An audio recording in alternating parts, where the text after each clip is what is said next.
Lista 3, exercício 1. O feixe de elétrons no interior de um tubo de imagem de televisão de 0,40 mm de diâmetro conduz uma corrente de 0,50 microamperes. O feixe de elétrons atinge o lado interno da tela do tubo de imagem. Item A. Quantos elétrons colidem com a tela a cada segundo? Item B. Qual é a densidade de corrente no feixe de elétrons? Item C. Os elétrons se movem com uma velocidade de 4 × 10⁷ metros por segundo. Que intensidade de campo elétrico é necessária para acelerar os elétrons desde o repouso até essa velocidade ao longo de uma distância de 5 milímetros? Item D. Cada elétron transfere energia cinética para a tela do tubo de imagem no impacto. Qual é a potência dissipada na tela pelo feixe de elétrons? Bem, vamos lá. Item A. Quantos elétrons colidem com a tela a cada segundo? Bem, para resolver esse problema é razoavelmente fácil, porque você tem, a gente conhece a corrente que está passando pelo feixe de elétrons. Essa corrente é de meio microamperes. Ora, o que é corrente? Corrente é a quantidade de carga que passa por unidade de tempo. Isso é, a gente sabe se a corrente é 0,50 microamperes, está passando uma quantidade de carga de 0,50 vezes 10 a menos 6 coulombs a cada segundo. Bom, a gente sabe que a carga é quantizada. Quem gera, na verdade, essa quantidade de carga, no caso do feixe, são os elétrons. Ora, o número de elétrons é o número de elétrons inteiro que gera, na verdade, essa corrente. Passa uma quantidade de elétrons por segundo, consequentemente passa essa carga.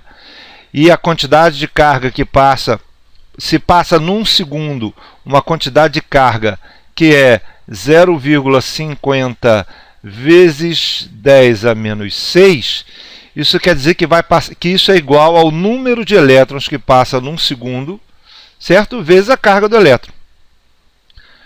Dessa forma, a gente pode fazer uma conta simples, que é o número de elétrons que passa num segundo, é a carga que passa num segundo, que é 0,50 vezes 10 a menos 6, dividido pela carga do elétron, que é 1,6 vezes 10 a menos 19. Certo? E essa conta, 3,1 vezes 10 a 12 elétrons. Isso é, passa 3,1 vezes 10 a 12 elétrons a cada segundo pelo feixe que vai bater na tela. Consequentemente, o número de elétrons que colide a tela a cada segundo é 3,1 vezes 10 a 12. Bom, item B. Item B ele quer qual a densidade de corrente do feixe de elétrons? Bem, isso é simplesmente o conceito de densidade de corrente, que é a quantidade de carga que passa por unidade de área. Bom, a gente sabe que esse feixe está passando por um feixe de seção circular que tem 0,4 milímetros de diâmetro. Consequentemente, a corrente, que é 0,5 vezes 10 a menos 6, que é microamperes, certo? Dividido pela área, que é π vezes o raio ao quadrado, que no caso, se o diâmetro é 0,4 milímetros, é 0,2 vezes 10 a menos 3 ao quadrado, e isso nos dá uma densidade de corrente de 40 amperes por metro quadrado, certo? Que é a densidade, ou, se eu transformo metro quadrado em milímetro, seria 40 microamperes por milímetro quadrado. Certo? Já que a corrente é meio microampere, né? Meio microampere quer dizer que a área é muito menor do que 1 milímetro quadrado. Eu diria até bem menor, porque se você fizer essa conta dessa área aqui embaixo, você vai perceber que na verdade, um 80avos, né? de milímetro quadrado. Consequentemente, é um 80avos da corrente. Então fica meio microamperes e a densidade é de 40 microamperes por milímetro quadrado. Bom, item C. Os elétrons se movem com uma velocidade de 4 vezes 10 a 7 metros por segundo. Bom, ele quer, na verdade, qual é a intensidade do campo elétrico para acelerar ele até essa velocidade. Bom, se ele vai acelerar, quem é que acelera? Na verdade é a força elétrica. A força elétrica acelera, certo? Que é a quantidade de carga em cada elétron. Qual é a quantidade de carga vezes o campo elétrico, que é quem acelera cada elétron, que é a massa do elétron vezes a aceleração dele, como diria a lei de Newton, certo? Bom, então para a gente achar o campo elétrico, basta a gente achar qual é a aceleração que ele recebe para poder acelerar até 4 vezes 10 a 7 metros por segundo do repouso em 5 milímetros. Isso aqui, na verdade, é um problema simples de Torricelli, né, para achar a aceleração. No caso, a V final ao quadrado, velocidade final ao quadrado, menos velocidade inicial ao quadrado, é 2 vezes a aceleração vezes a distância que ele percorre até ser acelerado a essa velocidade. A gente tem a distância, a gente tem a velocidade final, inicial, com isso calcula a aceleração. Velocidade inicial é 0, porque ele parte do repouso. Velocidade final é 4 vezes 10 a 7 metros por segundo. Consequentemente, a nossa aceleração é simplesmente a velocidade final ao quadrado dividido por 2 vezes a distância, e essa conta fica 1,6 vezes 10 a 17 metros por segundo ao quadrado, é a aceleração necessária para levar o movimento do elétron do repouso até 4 vezes 10 a 7 metros por segundo. É uma aceleração muito alta? Mas claro, as condições são para essa aceleração alta por um motivo muito simples. Você está levando o elétron a velocidades muito altas. Para vocês terem uma referência, a velocidade da luz é 3 vezes 10 a 8 metros por segundo. E isso quer dizer que a gente está em torno de 1/10 da velocidade da luz, 4 vezes 10 a 7 metros por segundo. Que é uma velocidade muito grande, mas não é muito difícil, no caso do elétron, dele atingir essa velocidade. Para isso, para eu fazer no caso o elétron atingir essa velocidade, eu preciso, por exemplo, aplicar um campo elétrico da ordem de, no caso, a massa vezes a aceleração dividido pela carga do elétron. A massa do elétron é 9,1 vezes 10 a menos 31 kg. A aceleração que a gente calculou, 1,6 vezes 10 a 17, dividido pela carga do elétron, que é 1,6 vezes 10 a menos 19. Certo? 1,6 corta com 1,6 e sobra 9,1 vezes a potência de 10 total, que é 10 a 5 volts por metro. Olha, 9 vezes 10 a 5 volts por metro é a mesma coisa que eu aplicar uma diferença de potencial de 910 volts numa distância de 1 milímetro. Não é muito grande, né? Essa é, na verdade, um pouco menos do que a diferença de potencial aplicada para aparecer descargas elétricas, que você rompe a rigidez elétrica do ar para gerar descargas, é em torno de 1.500 volts por milímetro, de 1.000 a 1.500, às vezes 2.000, dependendo das condições de umidade do ar. Então, você vai ter, na verdade, um campo elétrico razoável de se fazer, não é nada absurdo, e com esse campo elétrico razoável de se aplicar, você tem condição de acelerar o elétron em 5 centímetros em 1,6 vezes 10 a 17.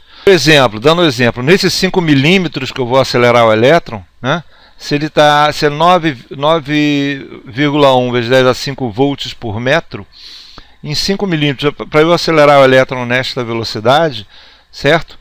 seria 910 volts por milímetro, em 5 milímetros seriam 4.500 volts para eu acelerar o elétron. Por exemplo, numa televisão de tubo de imagem, né, de raios catódicos, você aplica potenciais da ordem de entre 10 e 25 kV, 1000 volts. E eu só preciso de 4.500 para poder acelerar o elétron nessa velocidade.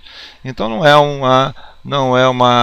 um campo elétrico absurdo, ele é até razoável de ser aplicado, né? Bom, vamos lá, item D. No item D, o que ele quer é qual é a quantidade de energia que você está impondo à tela, ao tubo de imagem, ao gerar esse feixe, fazer esse feixe impactar no tubo de imagem. Quando ele bate no tubo de imagem, a energia cinética do elétron é transferida para o tubo em forma de calor, né? Normalmente em forma de calor ou em forma de luz, que se for, por exemplo, uma televisão, tubo de imagem no caso da televisão, que é o caso do problema, em luz e calor, e ele transfere uma quantidade de energia. Ele quer, na verdade, a potência dissipada. O que é potência dissipada? É a quantidade de energia por unidade de tempo.